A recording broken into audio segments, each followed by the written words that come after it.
My name is Erica Lawson, and I was 38 years old the morning I sat in family court and realized my husband was not trying to end our marriage. He was trying to erase me from it.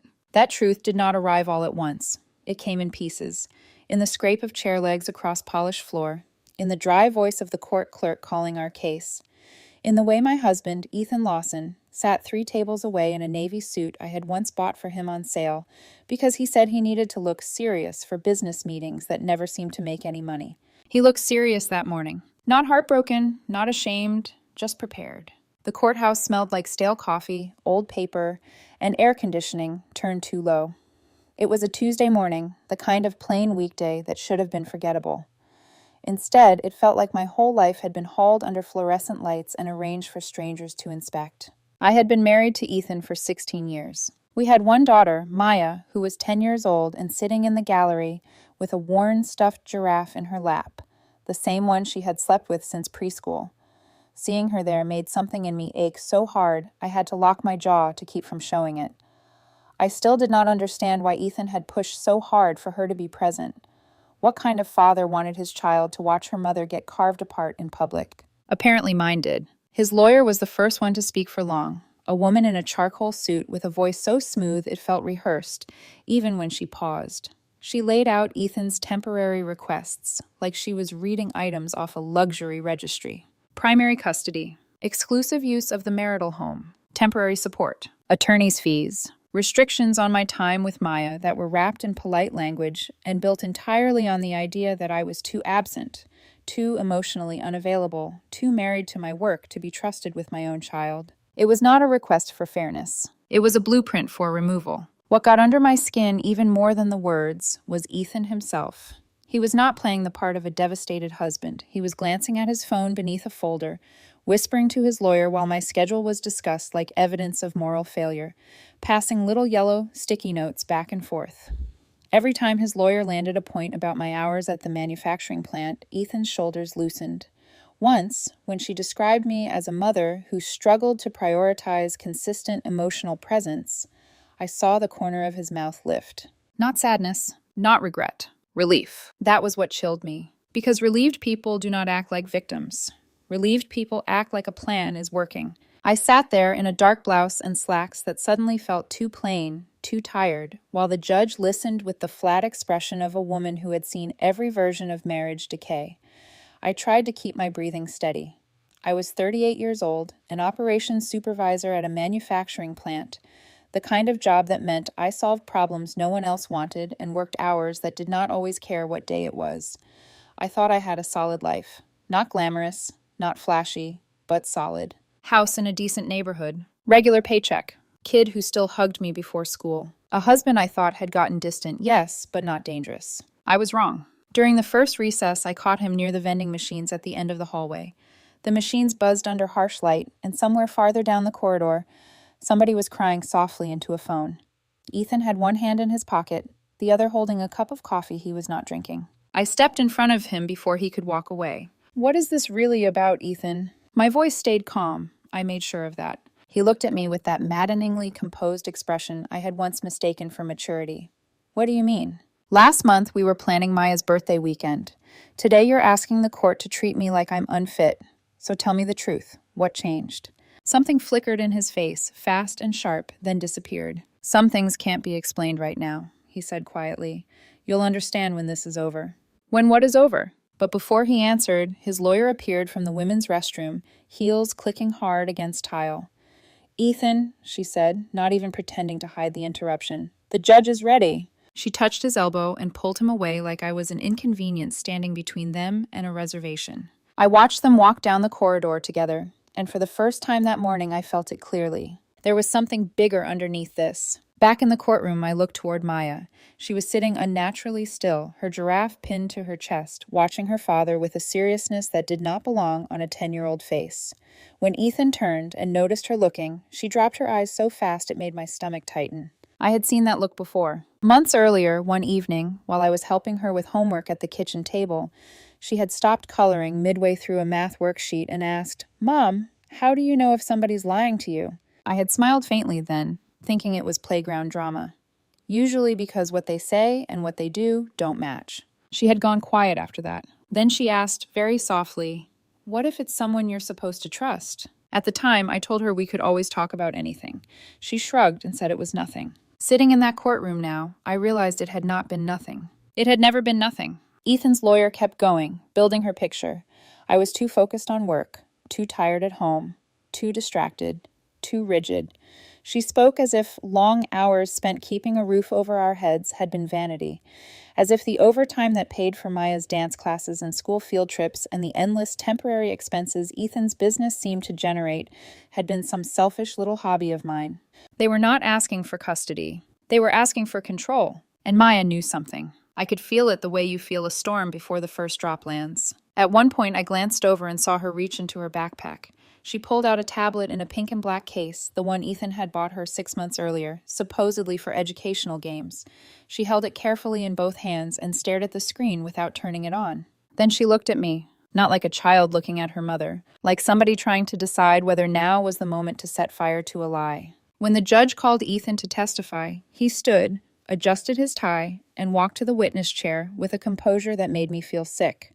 He swore to tell the truth and then started doing what he did best when other people were watching. He performed. He spoke in that measured, pained voice designed to sound reasonable. He said he had tried to save the marriage. Said he had worried about Maya for months. Said my work hours left him carrying the emotional burden at home. He mentioned counseling I had supposedly brushed off, conversations that never happened, concerns he had kept private out of respect, until he felt he had no choice but to protect their daughter. Their daughter, not our daughter. Every sentence was crafted to make him sound patient and noble and exhausted by me. Some pieces of it had little hooks of truth in them, which made the lies cut deeper. Yes, I worked long hours. Yes, there were nights I came home too drained to talk much. Yes, we had been sleeping in separate rooms for weeks. But hearing him spin those facts into a version of me that sounded heartless made my skin burn. I should have been focused on the testimony. Instead, I kept thinking about Maya and the tablet, about the way she was gripping it so tightly her knuckles had gone pale. Then my phone buzzed in my lap. I almost ignored it. Almost. But something made me glance down. Fraud alert. Wire transfer initiated from joint savings account. Amount, $12,000. For a second, I stopped hearing the courtroom. The words blurred, then sharpened. I checked the timestamp. 10:47 a.m. Right now. While Ethan was on the stand talking about my emotional negligence and his concern for Maya's well-being, someone had initiated a $12,000 wire transfer from our joint account. My pulse slammed once hard. I screenshotted the alert, opened the banking app, under the table, and there it was, pending transfer. Destination account not fully visible yet, just enough to tell me it was real. My lawyer leaned toward me. What happened? I turned the phone just enough for her to see. Her eyebrows rose instantly. She pulled her laptop closer and started typing. Ethan kept talking, kept lying, kept playing the wronged husband while my hands went cold in my lap. I stepped into the hallway during the next pause in testimony and called the bank's fraud line with fingers that barely felt attached to me. The representative confirmed the transfer was still pending and could possibly be reversed before end of business. She gave me a case number. I wrote it down on the back of an old receipt from my purse because I did not trust myself to remember anything in that moment. When I came back in, my lawyer made a short note on her yellow pad. Pending wire, still reversible. I sat back down. That was when Maya leaned toward me from the gallery, just far enough that her voice would not carry. "Mom," she whispered. I turned. Her eyes were huge. "I have to tell somebody something. It's really important." My throat tightened. "What is it, baby?" She glanced toward Ethan, then down at the tablet in her lap. "I have something that shows what Dad's really doing." For one suspended second, I forgot how to breathe. Before I could ask another question, Ethan's lawyer said his name and guided him through another answer. He straightened in the witness chair, calm as ever, while my daughter sat 3 rows back, holding something that might blow his whole story open. Maya swallowed hard. "You don't know about it," she whispered, "but I think the judge needs to see." Then she stood up. The movement was so sudden and so small at the same time that at first only a few people noticed. But when she raised her hand and said in a clear, trembling voice, "Your Honor, may I show you something? Something Mom doesn't even know about?" The courtroom went silent. For one strange second after Maya spoke, nobody moved. The silence did not feel empty. It felt loaded, like the whole room had stepped onto thin ice at once and was waiting to hear the crack. The judge looked up from the bench slowly. She was a woman with silver at her temples and the sort of face that had learned long ago not to react too quickly to anything, but even she seemed caught off guard. Her eyes shifted from Maya to the tablet in her hands, then to Ethan, then back again. Ethan went pale, not mildly startled, not confused. Pale in that deep, instant way that happens when the body realizes something before the mind can dress it up. His lawyer stood so fast her chair legs scraped the floor. "Your Honor, this is inappropriate," she said sharply.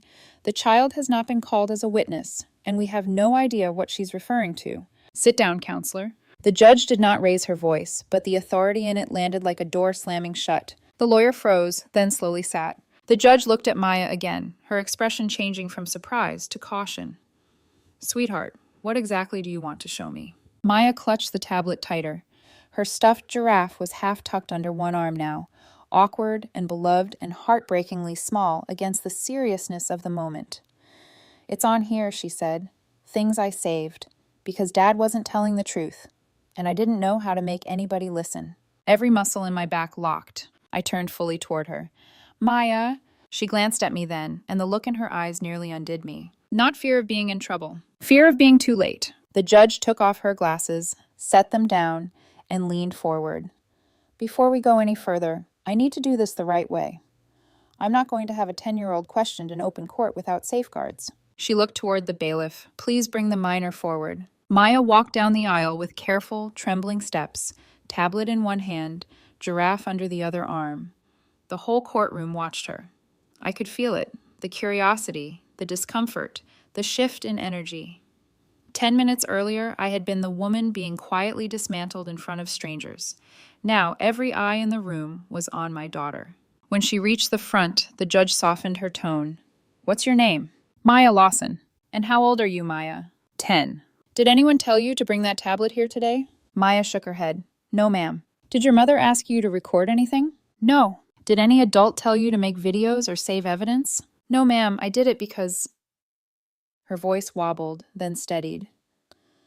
"Because stuff felt weird, and I knew Dad was saying one thing and doing another thing." Across the room, Ethan's face had gone tight and rigid. He was staring at Maya the way some people stare at a lit fuse. The judge noticed it too. Her eyes snapped to him. "Mr. Lawson, do not look at the child that way again." He blinked and forced his expression flat. "Yes, Your Honor." But the damage was done. The judge had seen it. So had I. She turned back to Maya. "All right.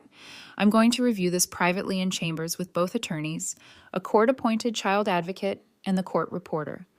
This is sensitive, and I want it handled appropriately." She glanced at the clerk. "Let the record reflect that at 11:03 a.m., the minor child has presented electronic material for preliminary review." Then to Maya, "You are not in trouble. Do you understand?" Maya nodded, but her lower lip trembled once before she bit it still. The judge stood. 20-minute recess. Counselors with me. Bailiff, stay with the child. Everything shifted at once. Chairs moved. Papers were gathered. The court reporter began unplugging equipment. Ethan bent toward his lawyer so quickly their shoulders nearly touched. She whispered something harsh into his ear. He answered without looking at me. I rose on legs that felt half numb and followed my attorney toward chambers. As we waited outside the judge's door, I caught my lawyer by the arm. "What is happening?" "She's protecting the record," she said quietly. "If the judge lets Maya start talking in open court, Ethan's side will argue coercion, contamination, all of it. This way, it's documented, controlled." She paused, looking past me toward the hallway where Maya stood with the bailiff, tablet hugged to her chest. "Whatever's on that device," she said, "it just changed something." Inside chambers, the air felt different from the courtroom. Smaller, heavier. Less performance, more consequence. The judge sat at the head of a polished table. My lawyer and Ethan's took opposite sides. I sat near the end, close enough to Maya to see the tiny crescent marks her nails had left in the rubber edge of the tablet case. A guardian ad litem arrived within minutes. A woman in her 50s with sharp eyes, a notepad, and the exhausted steadiness of someone who had spent years walking into the wreckage adults made of children. She introduced herself to Maya gently, then took the chair beside her. The judge folded her hands. "Maya, I'm going to ask you a few questions again because I need the answers on the record in this setting. Did anyone tell you to make these recordings?" "No, ma'am." "Did anyone help you edit them?" "No, I don't know how." "Did your mother know you had these?" Maya shook her head. "No, ma'am." The judge nodded once. All right, show me the first one. Maya unlocked the tablet with hands that shook only a little and opened a folder labeled in the clumsy, practical way children name things. Important stuff. I felt my heart twist. She tapped a video. At first, all that appeared was a crooked view of a bedroom ceiling and a strip of wall with glow-in-the-dark stars. Then the image tilted sideways, as if the device had been set down carelessly. There was no person in frame, only sound. A hallway. Footsteps. Then Ethan's voice. My entire body went still. I had lived beside that voice for 16 years. I knew its shades. I knew how it sounded when he was tired, when he wanted something, when he was trying to charm a server into comping dessert, when he was lying but hoped confidence would carry him through. I had never heard it like this.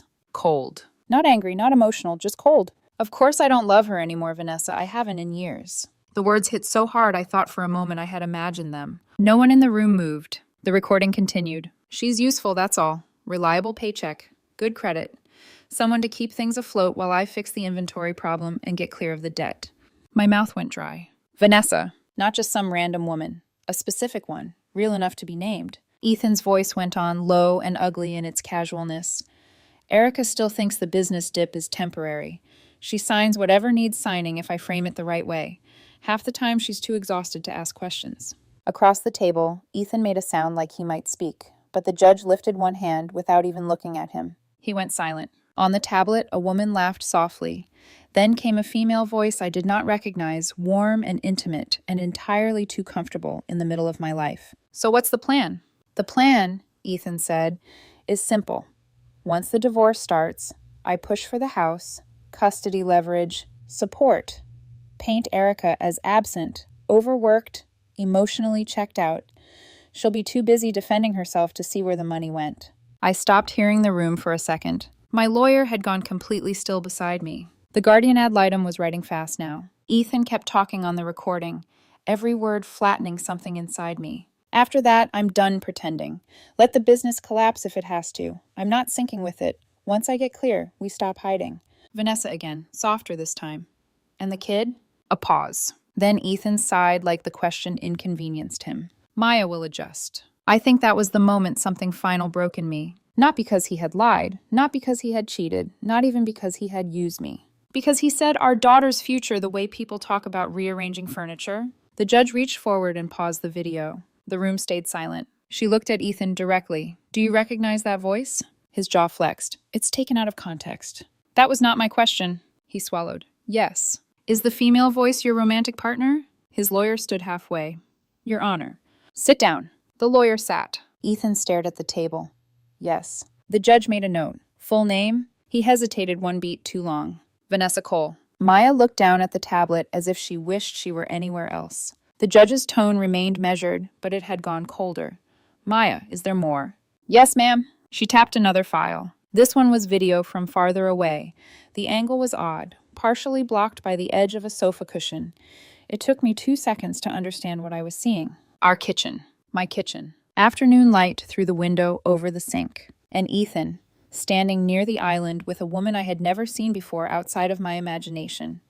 Dark hair, camel coat, her hand on his chest like it belonged there. Then he kissed her. Not uncertainly, not guiltily. Like they had done it enough times that the movement was familiar. My vision tunneled for a second at the edges. The timestamp in the corner read 2:47 p.m., Tuesday, April 14th. A weekday, middle of the afternoon. A time when I had been at work, probably dealing with machine downtime or schedule overruns or some other emergency, while my husband stood in our kitchen with another woman's mouth on his. The judge paused the frame.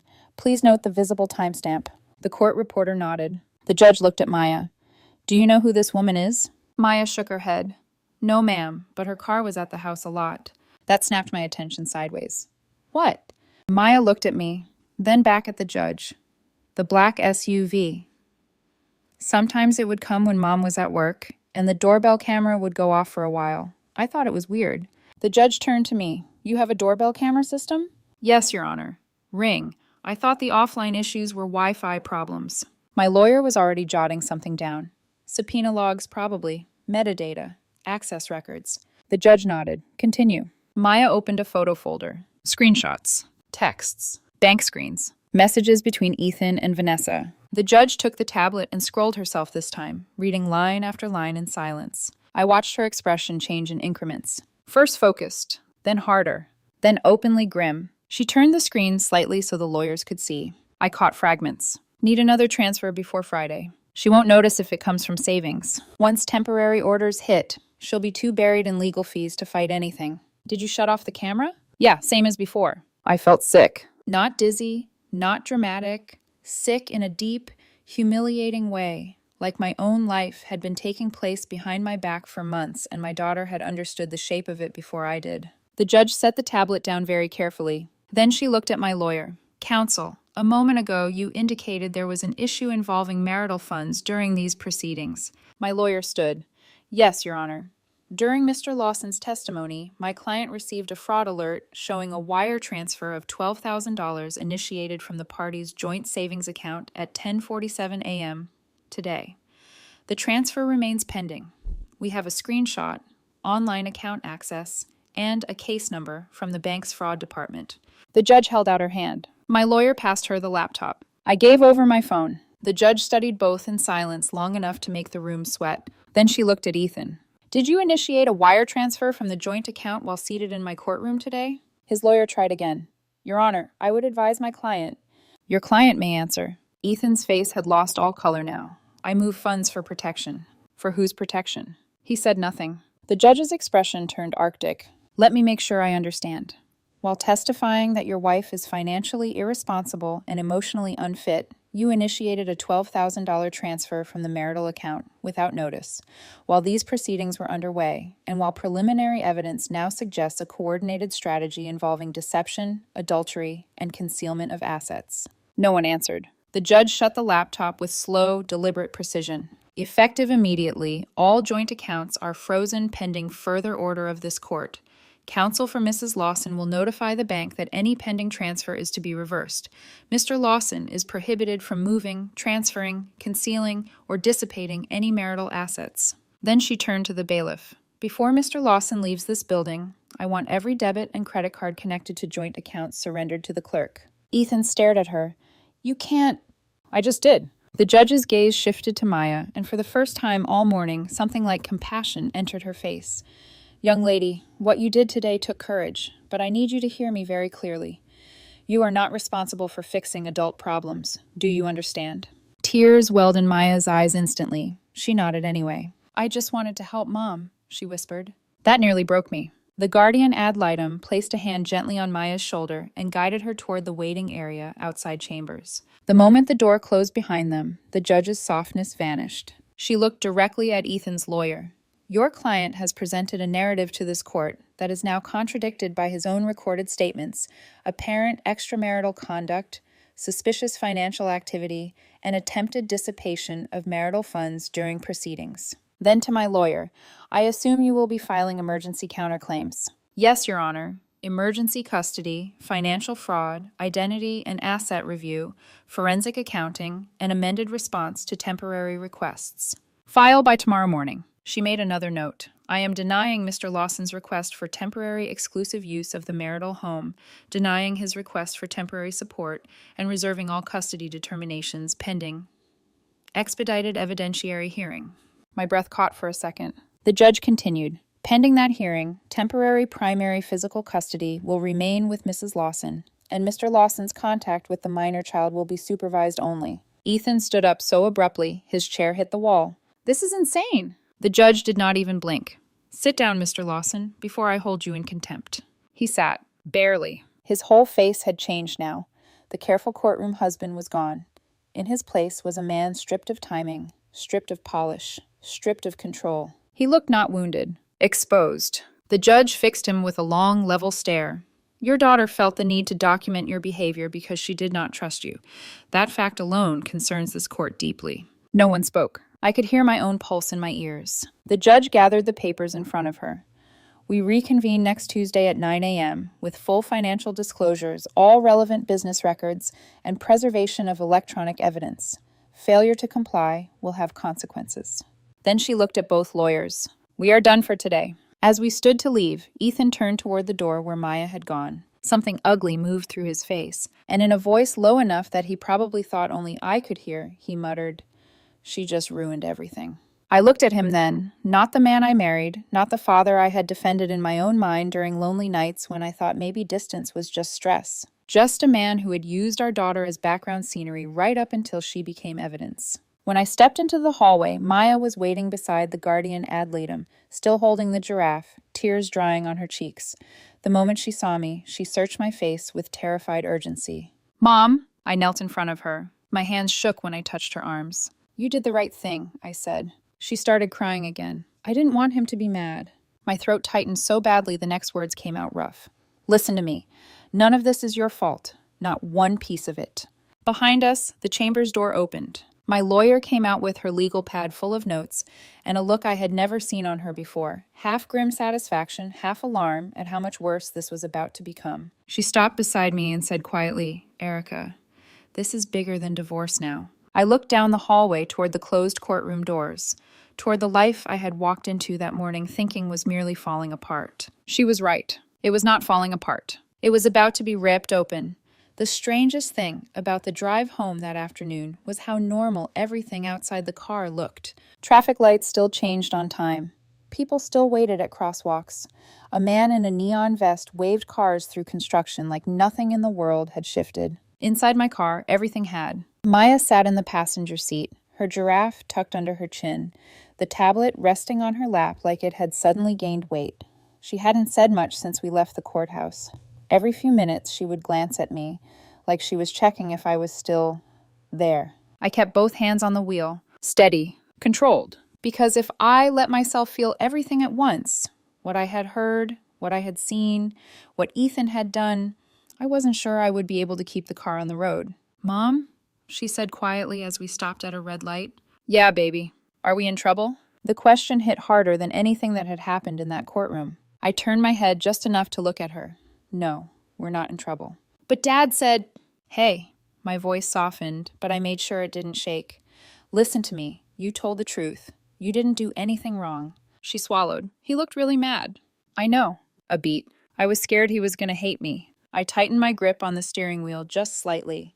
If someone hates you for telling the truth, that's not something you fix. That's something they have to answer for. She nodded slowly, like she was trying to understand a rule she hadn't known existed before today. We drove the rest of the way in quiet. When we pulled into the driveway, the house looked exactly the same as it had that morning. Same porch light, same small crack in the walkway Ethan had promised to fix 3 summers ago. Same front door I had unlocked thousands of times without thinking. But when I stepped inside, it didn't feel like home. It felt like a crime scene I had been living inside without realizing it. Maya went straight to the couch and curled up with her giraffe.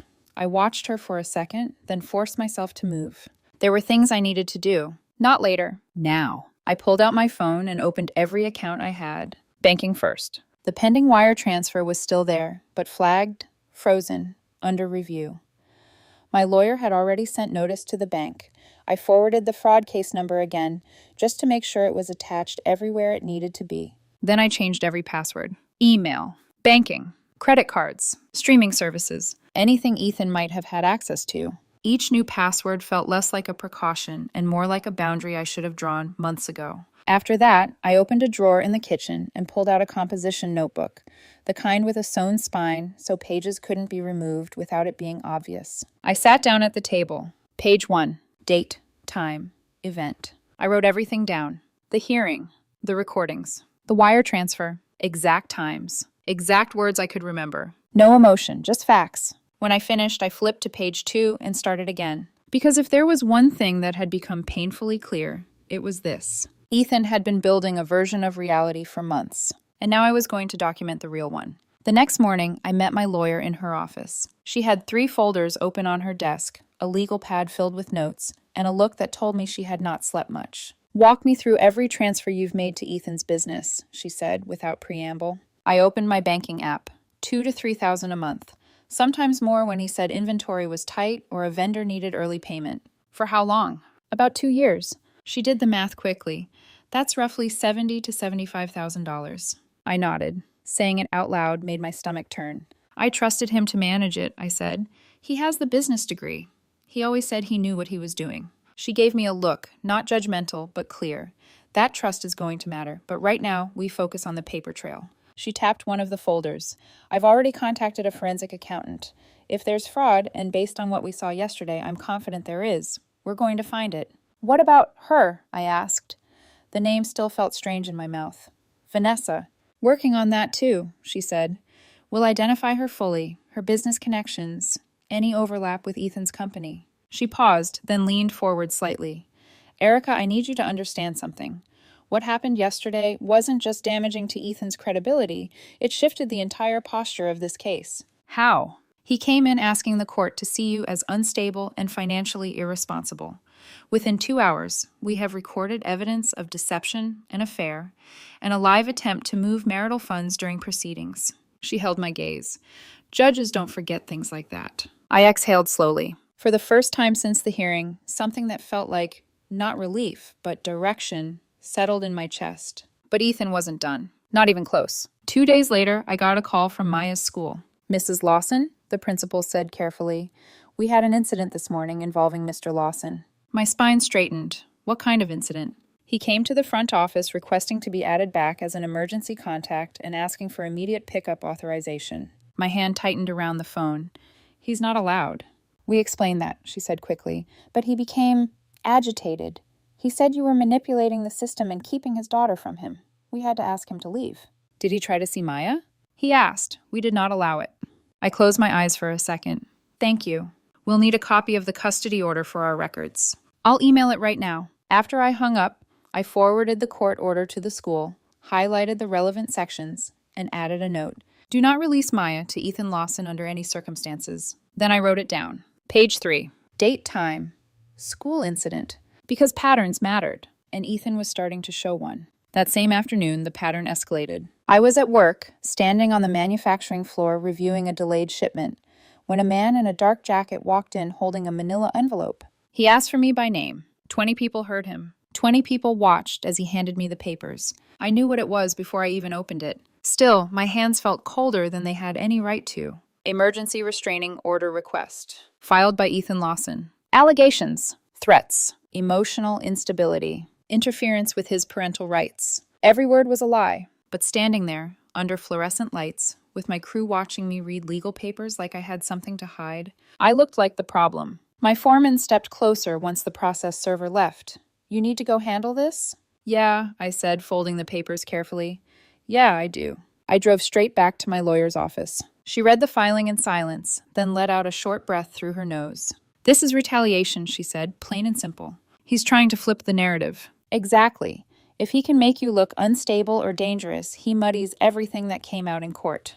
She flipped a page. The good news, this is weak. No evidence, no documentation, just statements. What happens now? We fight it, she said. And when the judge sees the timing, right after he gets exposed, it's not going to play the way he thinks it will. She reached for her pen. In the meantime, you keep doing exactly what you've been doing. Document everything. Stay calm. No contact outside of what's ordered. I nodded, because that was the part that mattered now. Not reacting, not escalating, just building the truth piece by piece until it couldn't be ignored. That night, after Maya went to bed, I sat at the kitchen table again. The house was quiet. Too quiet. I opened the notebook. Page 4. Restraining order served at workplace. Witnesses present. Page 5. Passwords changed. Accounts secured. Credit alerts initiated. Then I opened the doorbell app. Scrolled back. 1 week. 2 weeks. 3. I started marking every time the system had gone offline. Short gaps. Long gaps. Patterns during work hours. 18 instances in 6 months. 18 times I had been at work while something in my house had been deliberately hidden from me. I wrote them all down. Dates, times, durations. By the time I finished, the notebook felt heavier. Not because of the paper, because of what it held. I wasn't guessing anymore. I wasn't confused. I wasn't asking if something was wrong. I was documenting exactly how wrong it had been all along. The restraining order hearing lasted 15 minutes. That was all it took. Ethan showed up without evidence. No texts, no recordings, no witnesses, just words. My lawyer presented the recordings from chambers, the timeline of the wire transfer attempt, the school incident, and my documentation. The judge, different from the first, but clearly briefed, looked at Ethan for a long moment. Then she shook her head. Denied. Just like that. Then she added, "And Mr. Lawson, I am sanctioning you for filing a frivolous motion.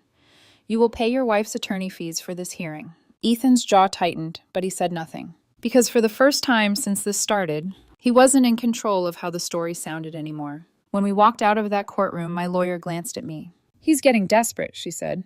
I nodded, because I could see it now. Clear as anything. Ethan wasn't trying to win anymore. He was trying to survive what was coming. And something told me we were only just beginning to see how bad that was going to be. The first supervised visit lasted 30 minutes. It was scheduled for an hour. The facility was quiet, almost painfully neutral. Soft chairs, pastel walls, a small table with puzzles no one really wanted to solve. A licensed supervisor sat in the corner with a clipboard, her expression practiced and unreadable. I waited outside. That was the rule. Parents didn't sit in. Parents didn't hover. Parents didn't intervene. So I sat in my car in the parking lot, hands wrapped around a cup of coffee that had gone cold 20 minutes earlier, staring at nothing. At minute 28, the door opened. That was when I knew. Maya came out first. Her face was tight in that way she got when she was trying not to cry. Not loud, not dramatic, just contained. The supervisor followed behind her. "Mrs. Lawson," she called. I got out of the car immediately. "Is she okay?" Maya nodded quickly before the supervisor could answer. "I'm fine." But she didn't look fine. The supervisor gave me a measured look. "We ended the session early." "Why?" A brief pause. Then, carefully, "Mr. Lawson spent a significant portion of the visit discussing adult matters with Maya. He expressed that she had ruined the family and questioned why she would choose sides against him."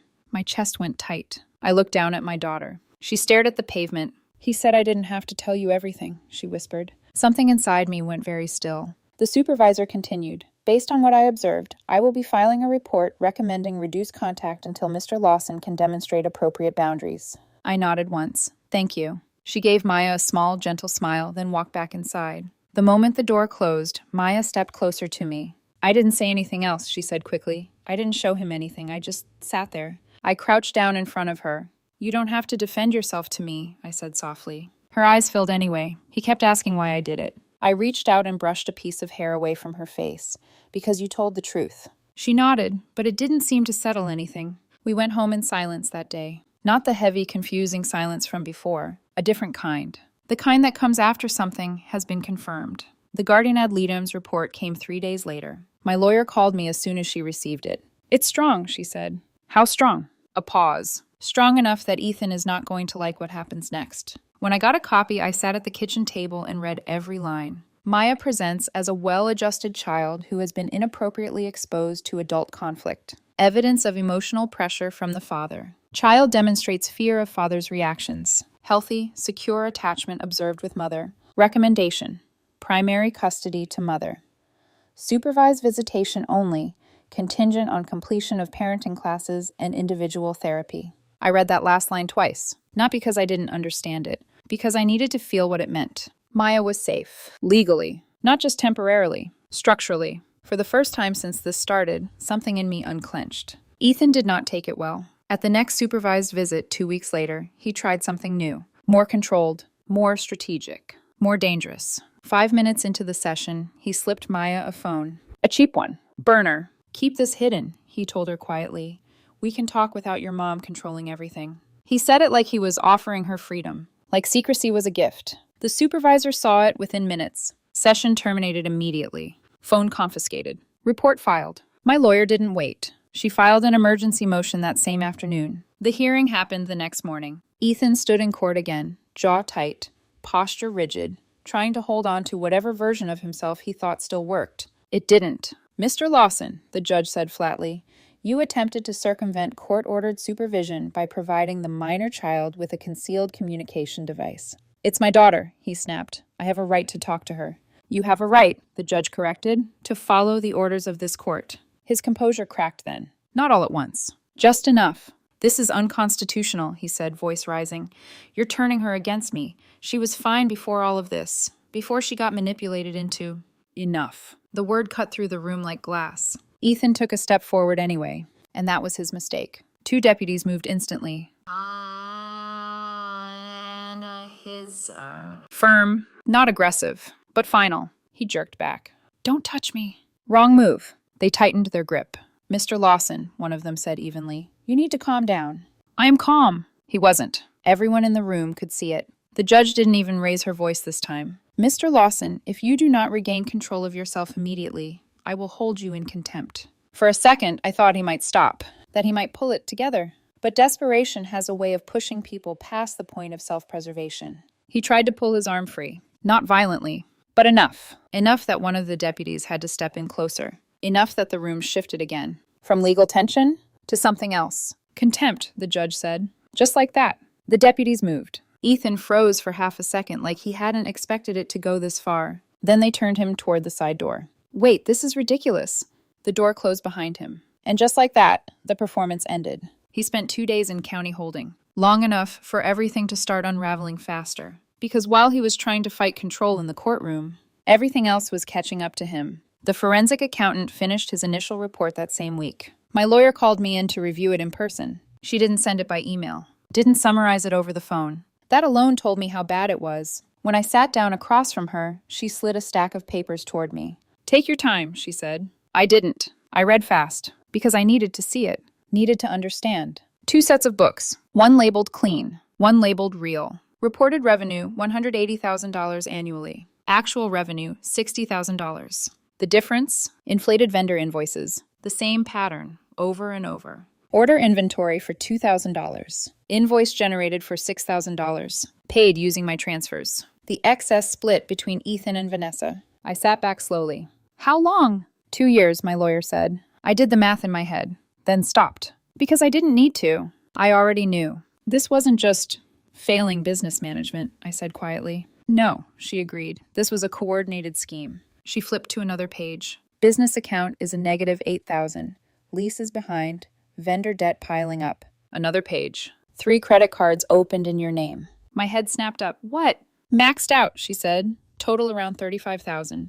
The room felt suddenly too small. He used my identity? Yes. The word landed heavy. Not dramatic. Not explosive. Just final. Identity theft. On top of everything else. I let out a slow breath. Not shaky. Not panicked. Just controlled. Because somewhere between the courtroom and this moment, something had changed. I wasn't reacting anymore. I was processing. Understanding. Building.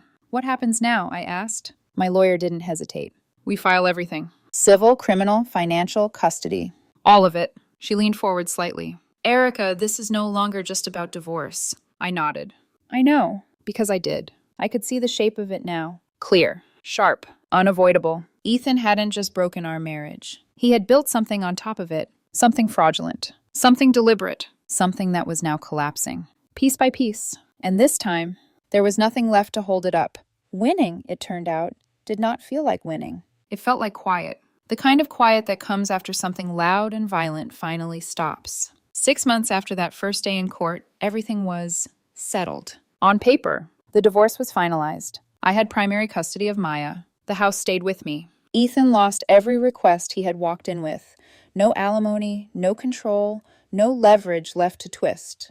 The court ordered restitution. $82,000 in fraudulent transfers. $28,000 in legal fees. A total judgment of $110,000. He filed for bankruptcy the following week. It didn't matter. Fraud-based restitution doesn't disappear. It follows. So did everything else. The criminal case moved separately. Identity theft, financial fraud, false filings, contempt, assault on an officer. Vanessa cooperated early. Of course she did. People like her always did when the consequences became real. She gave them everything. Every invoice. Every transfer. Every message. Every version of the same scheme they had run before, with other partners, in other places, using different names. Ethan took a plea deal. 3 years. 5 years probation after. Permanent record. He filed an appeal. Posted bond. Walked out of custody with a suit that didn't quite fit anymore, and a life that definitely didn't. And that was supposed to be the end of it. But endings don't come clean. Not like that. Maya still had nightmares for a while.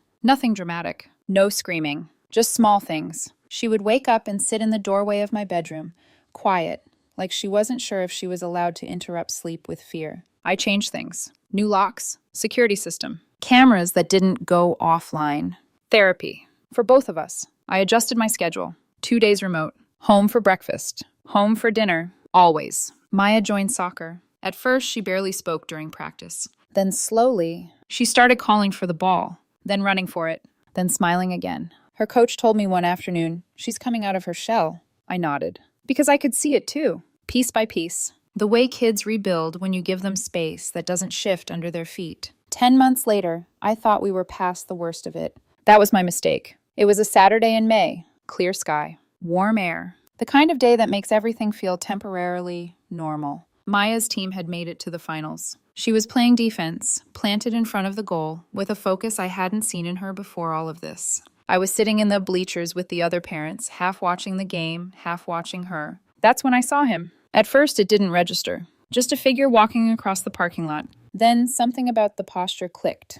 The way he moved like he still belonged wherever he decided to stand. Ethan. He looked different. Thinner. Hair darker. Clothes cheaper. But it was him. And he was walking straight toward the field. My stomach dropped instantly. The court order was clear. No contact. No presence. No observation. He wasn't supposed to be anywhere near her. I stood up. Fast. But not fast enough. Maya saw him first. She froze. Right there on the field. Water bottle halfway to her mouth. Her entire body just stopped. Ethan walked up to the fence like he had every right to be there. Didn't check in. Didn't ask permission. Didn't hesitate. Maya, he called, loud enough that half the bleachers turned. Sweetheart, it's Dad.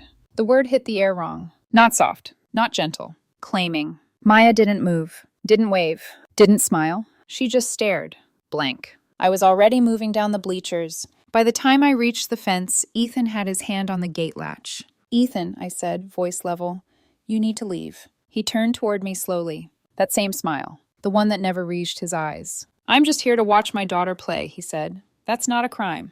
It is, I said. You're violating a court order. Leave now. He tilted his head slightly. Still hiding behind rules, Erica? I pulled out my phone. Dialed. 911. What's your emergency? I need officers at... I gave the address quickly. There's a violation of a no-contact order at a youth sporting event. The individual is on site now. Ethan saw the phone. His expression shifted. Not fear. Performance. He raised his voice. This is what she does, he said loudly, turning just enough that other parents could hear. Took my daughter away from me. Turned everyone against me.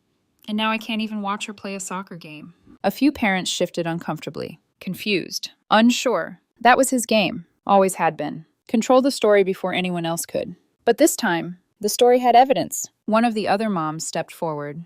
You need to leave, she said firmly. Ethan snapped toward her. You don't know anything about our family. She looks terrified, the woman shot back, nodding toward the field. Ethan turned. Looked. Maya was still standing there, frozen. Her teammates had started closing in around her without being told. A loose circle. Protective. Instinctive. It hit me then. This wasn't about him anymore. This was about her. And she wasn't breaking. She was holding. The police arrived in under 5 minutes. 2 patrol cars. Officers stepped out, calm but direct. I walked toward them immediately, pulling up the court order on my phone. This is him, I said. He's not allowed to be here. The female officer read it quickly, then looked at Ethan. Sir, you're in violation of a court order. You need to leave. Ethan straightened slightly. I'm her father. That doesn't override this order.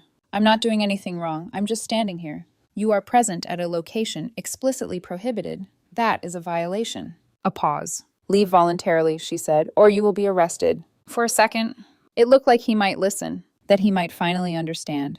But then something flickered in his face. Not logic, not caution. Something else. Something reckless. He reached for the gate. Ethan, I started. Too late. He pushed it open. 6 inches. That was all. But it was enough. The male officer moved instantly. Grabbed his arm. Sir, stop. Ethan yanked back. Don't touch me. Wrong move. Again. The second officer stepped in. Hands firm. Controlled. Decisive. Ethan twisted. Tried to pull free. Voice rising. Maya, baby, I'm here. Tell them you want to see me. The words cut across the field. All eyes turned. Maya didn't move. Didn't speak. She stood there in this middle of everything, her teammates' hands on her shoulders, her face completely still. That was when I knew. Not hoped. Knew. He didn't have control over her anymore. The officers got his arms behind his back. Cuffs clicked. He struggled. Not enough to escape. Just enough to make it worse. I didn't do anything, he shouted. She's lying. She's been lying from the start. No one answered.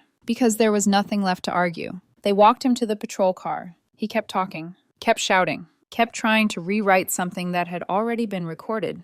Documented. Proven. The door shut. Silence. Afterward, everything felt slowed down. Statements were taken. The coach gave one. 2 parents gave theirs. I gave mine. Showed the order. Showed the documentation. The officer nodded once as she looked at my notebook. This is good, she said. Keep doing this. I nodded. Because I would. Not out of fear. Out of clarity. The referee approached me after the officers left. We can stop the game, he said gently. Or reschedule. I looked at Maya. She was still standing where she had been. Her teammates around her. Waiting. Maya, I called softly. She turned. Walked toward me. Slow. Steady. Do you want to stop? I asked. She shook her head. I want to finish. Her voice didn't shake. Not even a little. I nodded. Okay. She turned. Ran back onto the field. Took her position. The whistle blew. The game resumed. That was the moment it finally settled. Not when the judge ruled. Not when the charges were filed. Not when Ethan was arrested. But right there, on a soccer field, watching my daughter choose to keep playing. Because that's what this was in the end. Not revenge. Not victory. Just survival. And the quiet, stubborn decision to keep going anyway.